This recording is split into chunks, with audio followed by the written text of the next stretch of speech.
अस्सलामुअलैकुम students, welcome back to our channel Samra skill smith. तो students, कैसे हैं आप सब? उम्मीद है कि आप सब खैरियत से होंगे।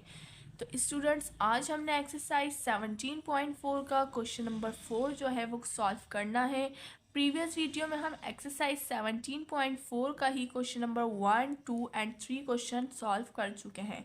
तो अगर हम क्वेश्चन को देखें तो क्वेश्चन हमें गिवन है, verify associative law and distributive law by using Venn diagram.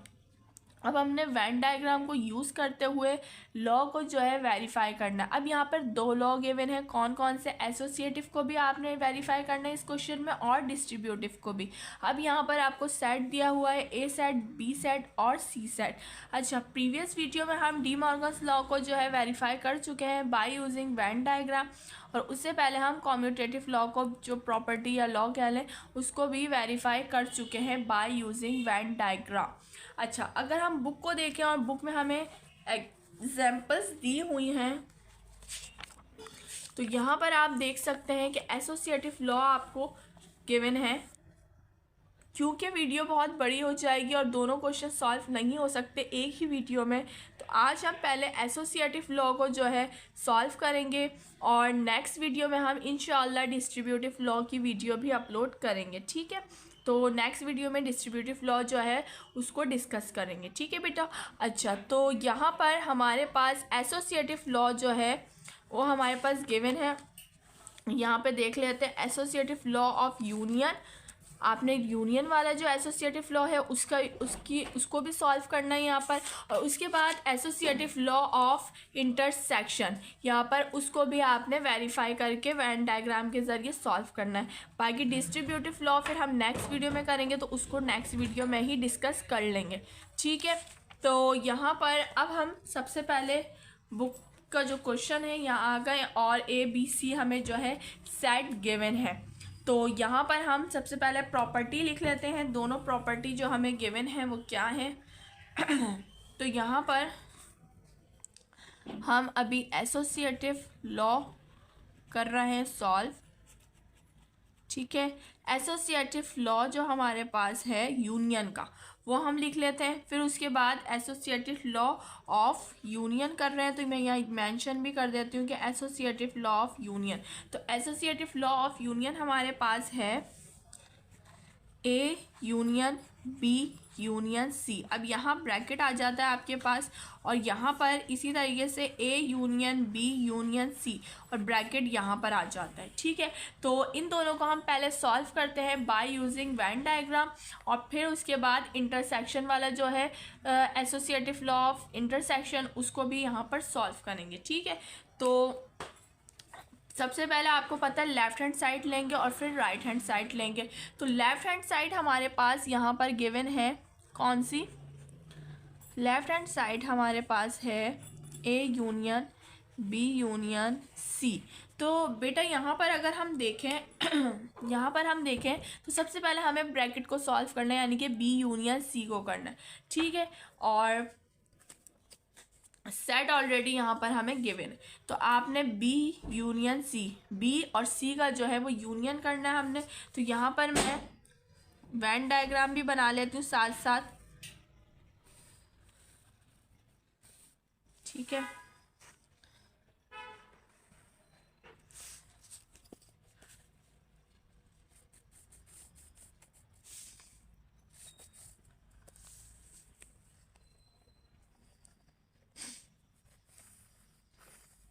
तो यहाँ पर देखें, यहाँ पर बुक में भी हमें दिया हुआ है। अभी हम बी यूनियन सी निकालेंगे। ठीक है, लेकिन हम साथ में जो है जो लिखेंगे वो तीनों सेट लिखेंगे, तो तीनों सेट की वेन डायग्राम बनेगी। ठीक है, तो यहाँ पर हमारे पास ये यूनिवर्सल है, और साथ में हमारे पास ए बी और सी। तो अभी सर्कल बना लेते हैं हम इसका। ये हमारा ए हो गया, ठीक है, और ये हमारा बी हो गया, और अब इसी के साथ यहाँ से हम बनाएंगे सी। क्यों? क्योंकि जो बिल्कुल जो है सब तीनों साइड में कॉमन होता है वो यहाँ आएगा बिल्कुल बीच में ना, तो तीनों का भी तो कॉमन होता है ना। तो ये मेरे सर्कल थोड़ा आगे पीछे हो रहे हैं, बट कोई बात नहीं, क्योंकि हम तो सिर्फ कॉन्सेप्ट क्लियर कर रहे हैं अपना, और मैं आपको कॉन्सेप्ट सिखा रही हूँ, तो सर्कल पे हम ज़्यादा तवज्जो नहीं देते। चलें, लेकिन हाँ पेपर में आप लोग सही बनाइएगा। तो अगर हम यहाँ पर देखें बेटा, अगर हम यहाँ पर देखें, ओके, सबसे पहले यहाँ पर हम बी यूनियन सी कर रहे हैं, मैं यहाँ लिख भी देती हूँ बी यूनियन सी। ओके, तो बी और सी इनको यूनियन करके आपने लिख देना है, ठीक है। ऐसे ही होता है ना, बी यूनियन सी, यानी कि बी यूनियन सी में जो सबसे पहले छोटा नंबर होगा फिर उसको लिखेंगे, फिर उससे बड़ा, फिर उससे बड़ा, और फिर सबसे बड़ा जो नंबर होगा उनको लिख देंगे। तो यहाँ पर हम देखें तो सबसे पहले बी और सी के एलिमेंट्स ये रहे हमारे पास। सबसे पहले 4 है, 4 के बाद क्या आएगा 5, 5 के बाद क्या आएगा 6, ठीक है। 6 का है हमारे पास, ये रहा। अब 7 जो है 2 टाइम्स है, तो हम कितने टाइम्स लिखेंगे, 1 टाइम लिखेंगे, 7 1 टाइम। उसके बाद 8, 8 के बाद 9 भी 1 टाइम ही आएगा, 1 टाइम लिख दिया। फिर 10, 10 के बाद 11, ठीक है। तो ये हमने लिख दिया, ठीक है बेटा। अब हमने क्या करना है, अब हमने इसको यहाँ पर उतारना है। तो सबसे पहले इन सब में जो कॉमन है, तो सब में कॉमन कौन सा नज़र आ रहा है वो हम उतार लेंगे, पेंसिल से ही लिखेंगे। यहाँ पर हम जो लिखते हैं वो पेंसिल से ही लिखते हैं। तो यहाँ पे जो सबसे ज़्यादा कॉमन आपको नज़र आ रहा है वो कौन सा है तीनों में जो कॉमन आ रहा हो, 9 तो नहीं है। अच्छा, ये यहाँ मेंशन कर लेंगे, ये ए है, ये बी है, और ये हमारा सी है, ठीक है। अब यहाँ पर जो सबसे ज़्यादा कॉमन नज़र आ रहा है वो कौन सा है, 1 2 3, 9 तो नहीं है, 8 8 कॉमन, इसमें कुछ 5 5 कॉमन नहीं आ रहा है, 7 आ रहा है कॉमन, 7 7 7, तो 7 कॉमन नज़र आ रहा है। तो 7 को हम यहाँ लिखेंगे बीच में, ठीक है। 7 आ गया, क्योंकि 7 ए बी और सी तीनों में कॉमन है ना, तो 7 को हम कहाँ लिख देंगे, 7 को हम लिख देंगे बिल्कुल बीच में, ठीक है। नज़र आ रहा है सबको, ठीक है बिल्कुल। अब हम देखेंगे ए और बी में क्या कॉमन है। ए और बी के जो कॉमन एलिमेंट्स हैं उनको हमने यहाँ पर लिख देना है। तो ए और बी में क्या कॉमन है, 4 कॉमन है, 4 लिखेंगे। और क्या कॉमन है, थोड़ा सा सर्कल हमें बड़ा बनाना चाहिए था, चलें नेक्स्ट में फिर मैं बड़ा बनाऊंगी, अभी तो इसी तरीके से चला लेते हैं। अच्छा, 4 कॉमन है ए बी में, उसके बाद 6 कॉमन है, उसके बाद 8 भी कॉमन है। तो अभी हम छोटा छोटा करके यहाँ लिख लेते हैं 6, और फिर यहाँ पर 8, तो थोड़ा बड़ा कर ही लेते हैं, ऐसा ना हो आप लोगों को नज़र ही ना आए। चलें मैं इसको रफ करके थोड़ा बड़ा कर लेती हूँ।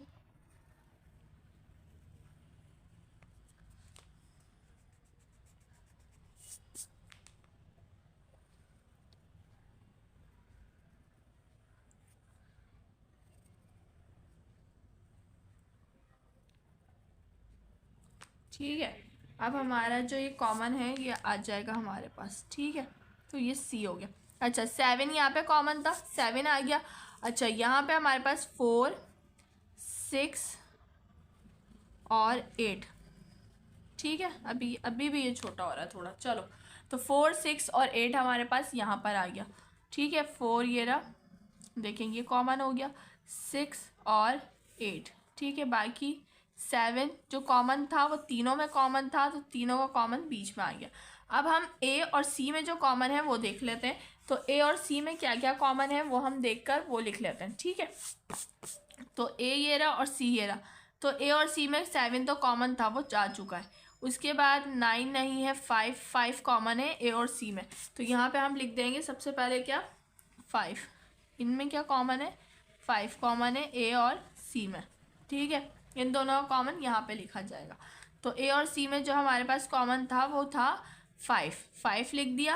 अच्छा, उसके बाद और क्या कॉमन है इसके अंदर, 7 था वो जा चुका है, 9 तो नहीं है, ठीक है। बस इसमें 5 ही कॉमन था, ठीक है। अब हमारे पास बाकी बी और सी का कॉमन देखना है। अब हम बी और सी में कॉमन देखें तो 7 था, 7 जा चुका है, इसके अलावा 9 कॉमन है। तो अब हम यहाँ 9 भी लिख देंगे, ठीक है। 9 भी लिख दिया।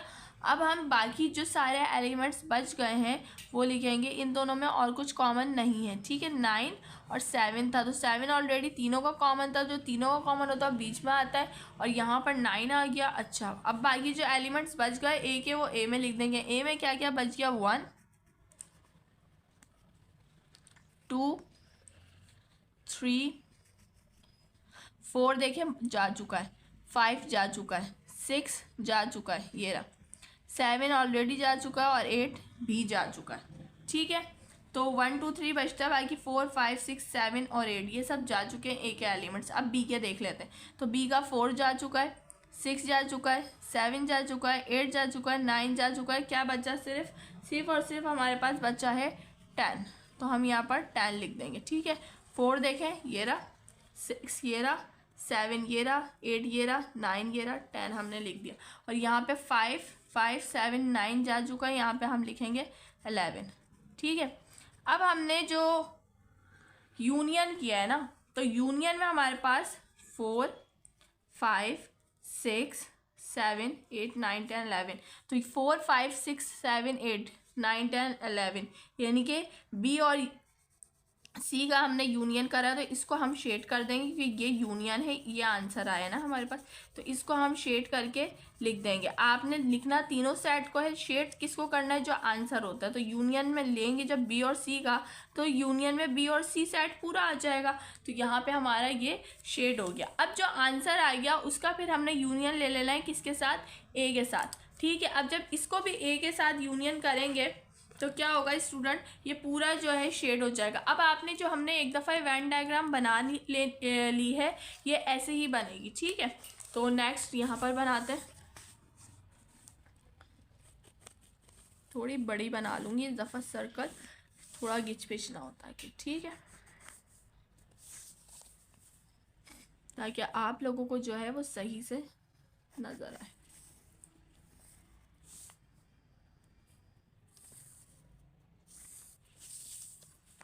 तो यहाँ पर ये आपको पता है जो रेक्टेंगल होता है ये हमारा किसको शो करता है, यूनिवर्सल सेट को शो करता है, और इसके अंदर सेट जो है वो ए बी सी इस तरीके से होते हैं। तो ये हमारा ए सेट, ये हमारा बी सेट, ये हमारा सी सेट।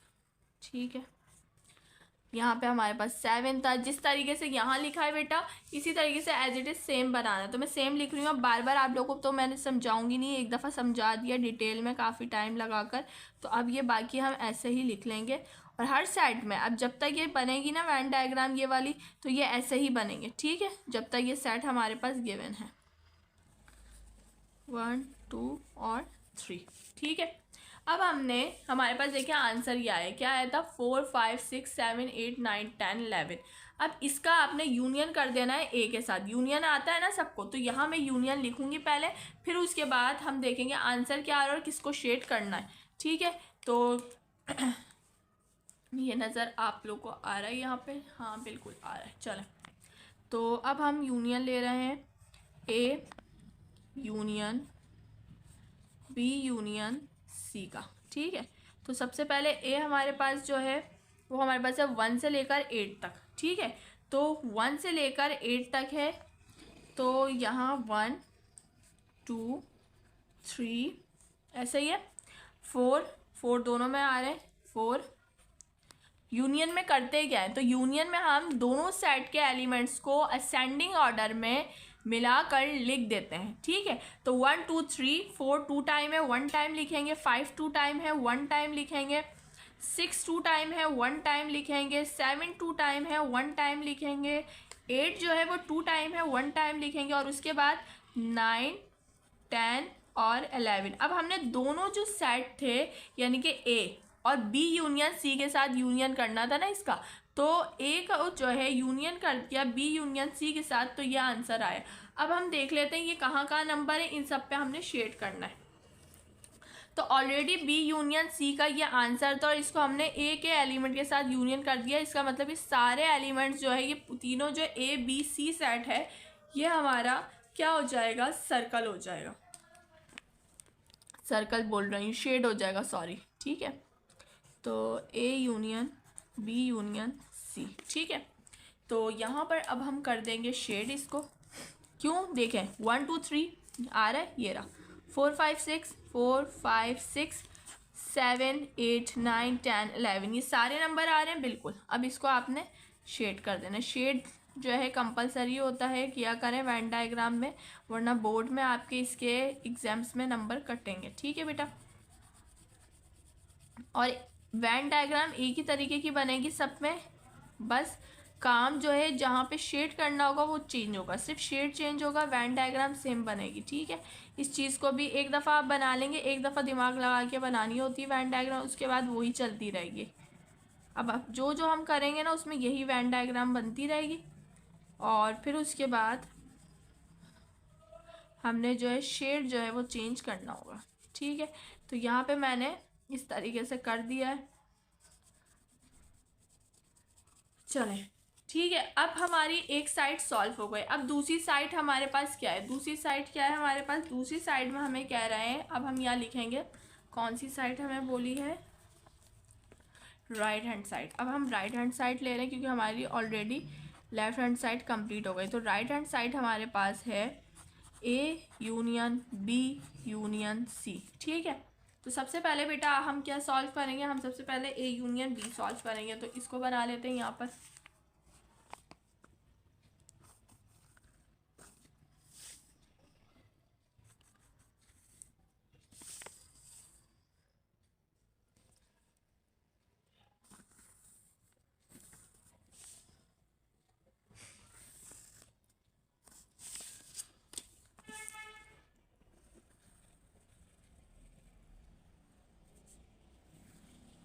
अब यहाँ पर आपको पता है कि हमने सेम सब कुछ लिखना है।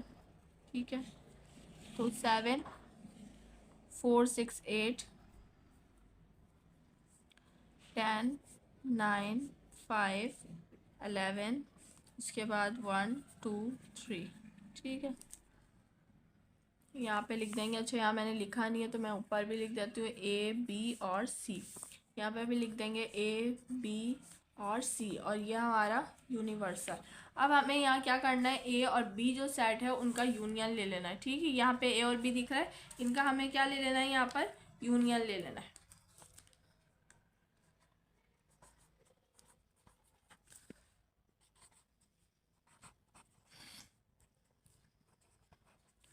तो ए और बी में सबसे पहले क्या आ रहा है, 1 2 3 4 2 टाइम आ रहा है, 1 टाइम। उसके बाद 5, फिर 6 2 टाइम है, 1 टाइम लिखेंगे। फिर 7 2 टाइम है, 1 टाइम। उसके बाद 8, उसके बाद 9 और 10। ठीक है। इसका हमने यूनियन करके लिख दिया।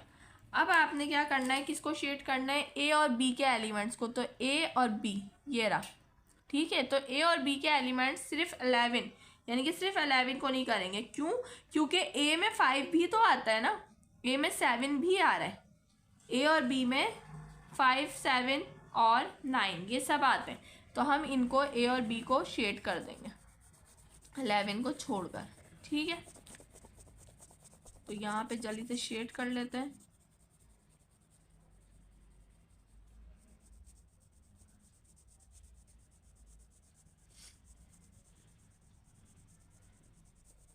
चले, तो ये हो गया शेड। अब ये हमारे पास ए यूनियन बी। अब ए यूनियन बी को यूनियन कर देना है किसके साथ, सी के साथ। ठीक है। तो अब यहाँ पे हम वेन डायग्राम बनाएंगे किसकी, ए यूनियन बी, और उसको यूनियन करेंगे सी के साथ। ठीक है। तो यहाँ पे अब ये यूनियन कर लेते हैं इसी तरीके से। पहले मैं वेन डायग्राम बना लेती हूँ।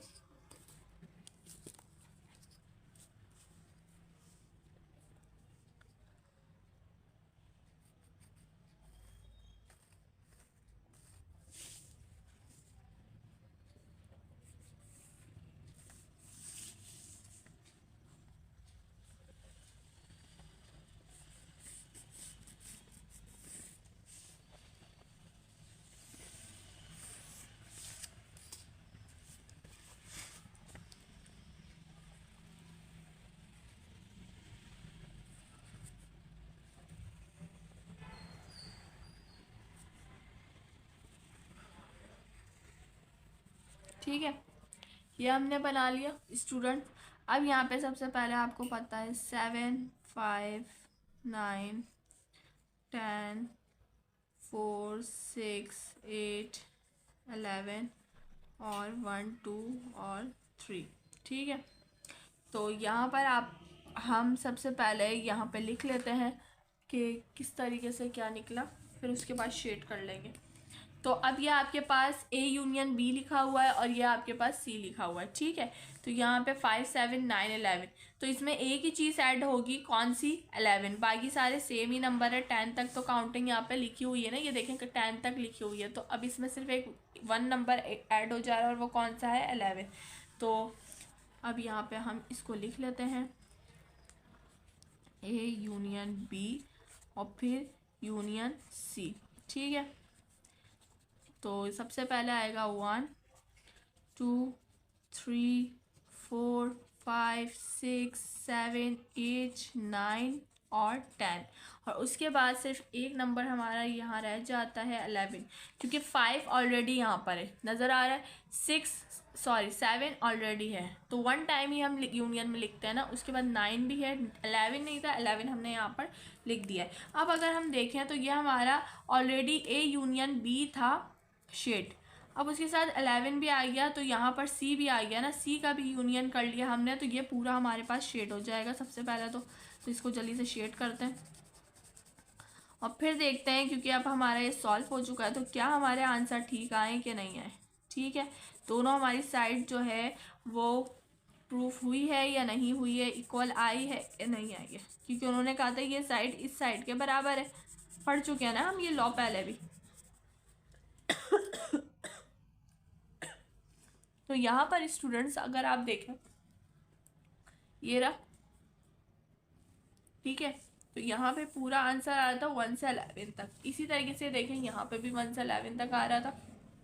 तो ये प्रूफ हो गया कि A union B union C बराबर है A union B union C। अब इसमें डिफरेंस क्या था?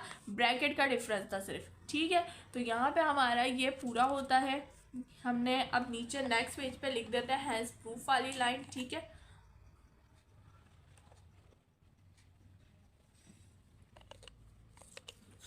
अब नेक्स्ट पेज पे हम इसका लिख लेते हैं हैज प्रूफ्ड, और उसके बाद अब हम करेंगे इसका इंटरसेक्शन। ठीक है, तो मार्कर से लिखेंगे।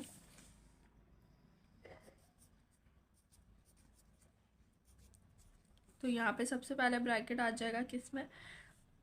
इधर B union C is equal to A union B union C बराबर है।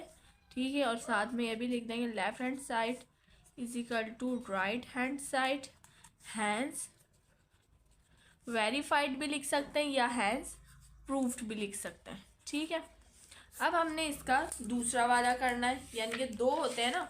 सबसे पहले हमने क्या करा था? हमने करा है एसोसिएटिव लॉ ऑफ यूनियन। अब हम करेंगे एसोसिएटिव लॉ ऑफ इंटरसेक्शन। ठीक है, तो अब हम यहाँ लिखेंगे एसोसिएटिव लॉ ऑफ इंटरसेक्शन। ठीक है बेटा। अच्छा, अब यहाँ पे हम इंटरसेक्शन वाला लिख भी लेते हैं, A intersection B intersection C और equal to A intersection B और इंटरसेक्शन C। ठीक है, तो यहाँ पर अब हमारे पास सबसे पहले हमने इसको प्रूफ करना है, लेफ्ट हैंड साइड को और फिर राइट हैंड साइड को। ठीक है, और सेट हम दोबारा लिख लेते हैं, चले वहीं से देख देख के लिख लेंगे। तो सबसे पहले जो हम प्रूफ कर रहे हैं, अच्छा हमारी वेन डायग्राम जो है ना वो सेम रहेगी, इसी तरीके से इसी पैटर्न पे हमने बनानी है, अभी चेंज नहीं करनी। क्यों नहीं करनी? क्योंकि अभी हमारे सेट चेंज नहीं हुए। जब आपका सेट चेंज होगा तब आप अपने नंबर भी चेंज करोगे, है ना। तो अभी तक हमारा सेट चेंज नहीं हो रहा है, यही सेट है, इसी का हमने इंटरसेक्शन, तो अभी हमारा ये सेम रहने वाला है। ठीक है, तो इसको बनाते हैं सबसे पहले।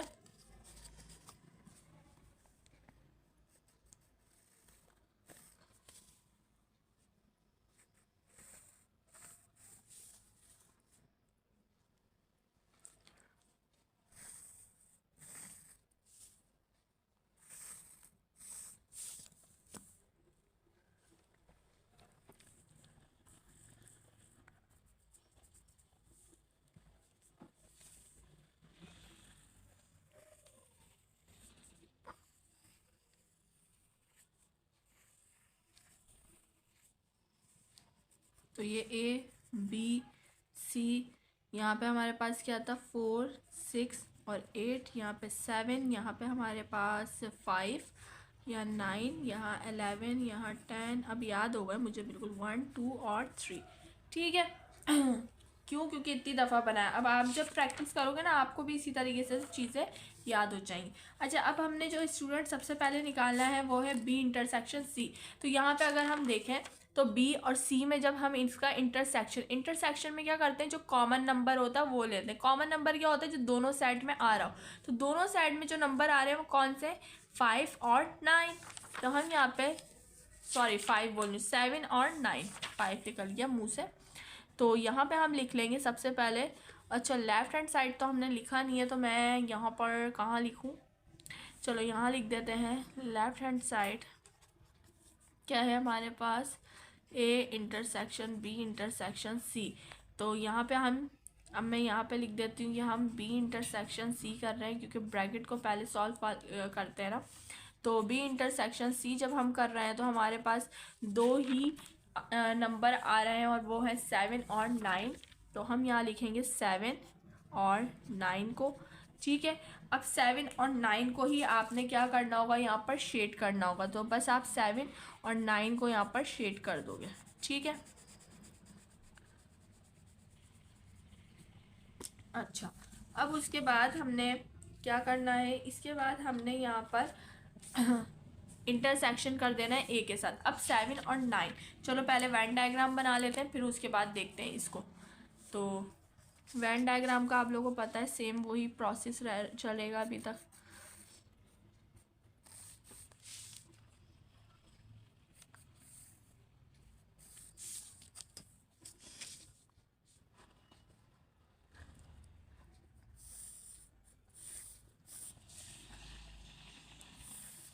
तो यहाँ पर अब हम यूनिवर्सल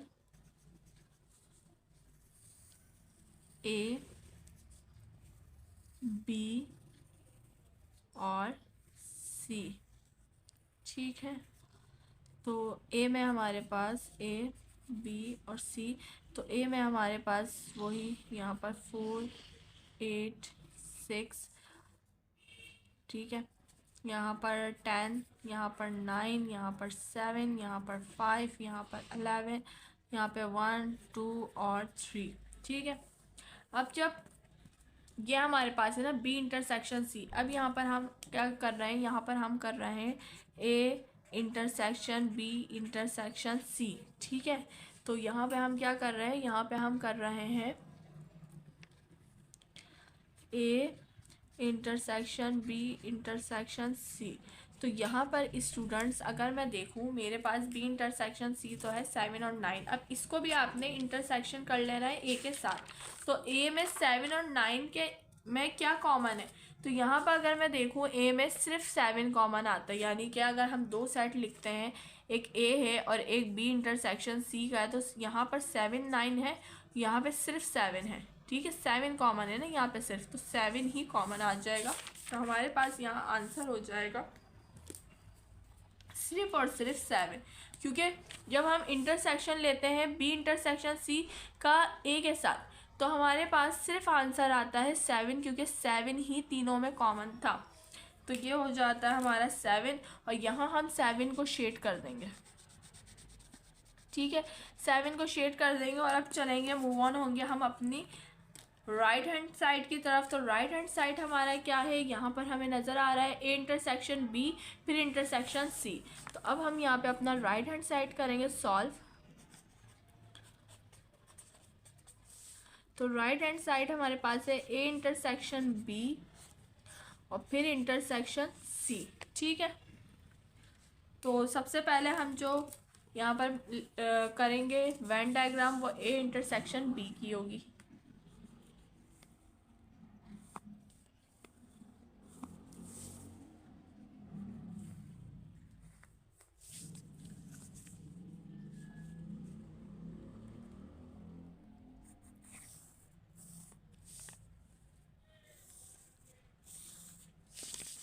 ठीक है, तो यहाँ यूनिवर्सल ये ए आ गया, ये बी आ गया और ये सी आ गया। यहाँ 7 और यहाँ आ जाएगा हमारा 2 6 8, यहाँ पर 10, यहाँ पर 9, यहाँ पर 5, यहाँ 11 और 1 2 और 3। ठीक है, अब हमने ए और बी का इंटरसेक्शन कर लेना है। तो यहाँ पर आपके पास ए और बी गिवन है, तो ए और बी में आपको कॉमन क्या नज़र आ रहा है? तो ए और बी में हमें 7 कॉमन नज़र आ रहा है और इसमें क्या कॉमन है? 4 तो हाँ, 4 जो है वो कॉमन है, 4 कॉमन है। और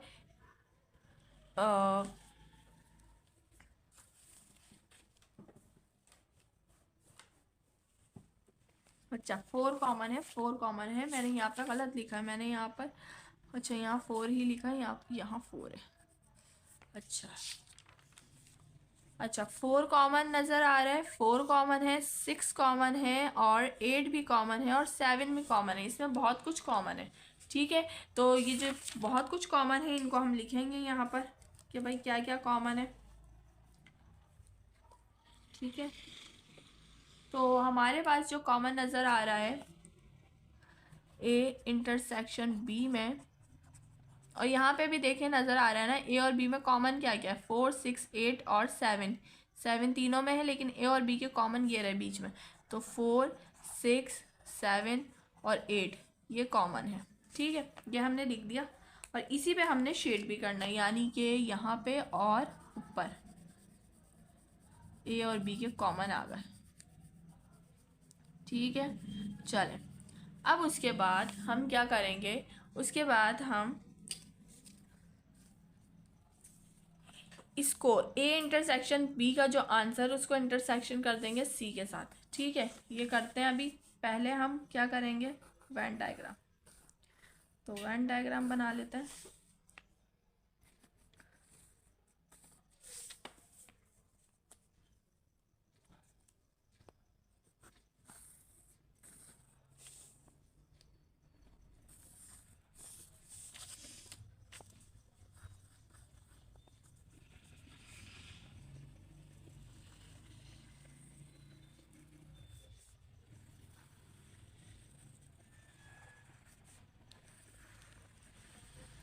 ओके, तो यहाँ पे 7 9 5 10 11 4 6 8 1 2 और 3। ठीक है, अब हमने क्या करना है स्टूडेंट? अब हमने ए इंटरसेक्शन बी का जो है यानी कि 4 6 7 8 का सी के साथ इंटरसेक्शन करना है। तो फिर हमारे पास सिर्फ देखिए, अब यहाँ हमारे पास ये साइड है, हमने इसका इंटरसेक्शन करना है 4 6 और 8 के साथ, सॉरी 7 भी है। तो इसमें हमारे पास कॉमन क्या नज़र आ रहा है? सिर्फ और सिर्फ 7। तो इसमें हमारा आंसर आ जाता है सिर्फ और सिर्फ 7। ठीक है, तो हम यहाँ पे लिख लेंगे जल्दी से। यहाँ पे हम कर रहे हैं किसको? A intersection B intersection C. ठीक है, जो कर रहे होते हैं वो यहाँ ऊपर लिखना होता है। और यहाँ पर हम क्या कर रहे थे? यहाँ हम कर रहे थे ए इंटरसेक्शन बी ओनली। ठीक है, अच्छा, और यहाँ पर इंटरसेक्शन सी आंसर अभी हम डिस्कस कर चुके हैं कि इन दोनों में जो कॉमन है वो सिर्फ 7 है। ये 4 6 7 8 ये वाला है। ठीक है, और इसका इंटरसेक्शन जब हम सी के साथ करते हैं तो सिर्फ और सिर्फ 7 कॉमन आता है। तो 7 हमारे पास आ गया और 7 को ही हम यहाँ पर कर देंगे क्या? शेड कर देंगे। तो शेड कर देते हैं। अब हम यहाँ पर लिख लेंगे, क्या लिखेंगे कि A intersection B intersection C बराबर है A intersection B intersection C के। सिर्फ इसमें डिफरेंस क्या था? ब्रैकेट का डिफरेंस था। ठीक है, और आगे लिखेंगे left hand side is equal to बराबर है किसके? राइट हैंड साइड के। और उसके बाद हम लिखेंगे हैंस प्रूफ्ड। मैंने आपको बोला कि आप हैंस वेरीफाइड भी लिख सकते हो। ठीक है, तो हैंस प्रूफ्ड। ठीक है, तो स्टूडेंट ये क्वेश्चन हमारा यहाँ पर होता है कंप्लीट। किस तरीके से? अब देखें, यहाँ पर हमें 7 आया था ना आंसर, और यहाँ पे भी हमारा क्या आया था? 7। तो हमारा जो लेफ्ट हैंड साइड का आंसर था वो भी 7 था, और जो हमारा राइट हैंड साइड का आंसर आया है वो भी 7 आया है। ठीक है। तो यहाँ पर फिर हमारी वीडियो कंप्लीट होती है। अब हमने देखें, हमें जो है दो चीज़ें करने को कही गई थी, एसोसिएटिव एंड डिस्ट्रीब्यूटिव। तो ये वीडियो बहुत ज़्यादा बड़ी हो जाती।